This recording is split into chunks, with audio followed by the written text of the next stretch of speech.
Hi అండి, అందరూ ఎలా ఉన్నారు? నేనైతే బాగున్నాను. మీరు కూడా బాగుండాలని కోరుకుంటున్నాను. ఏం లేదండి, మా అక్క తణుకు నుంచి నాకు కొన్ని ఐటమ్స్ పంపింది.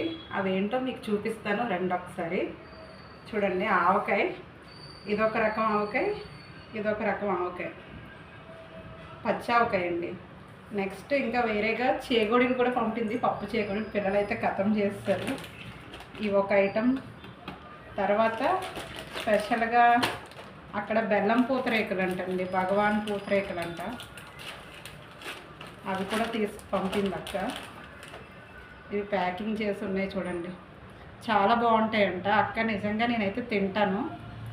నా అదృష్టం ఏంటంటే మా అమ్మ తర్వాత మా అక్కేనండి. ఏమైనా సరే, నాకు ఏం కావాలన్నా సరే మంచిగా వండి పెడుతుంది. మా అక్కకైతే నేను మీ అందరి తరపున మీరు కూడా మా అక్కకి థ్యాంక్స్ చెప్పండి, అంత మంచి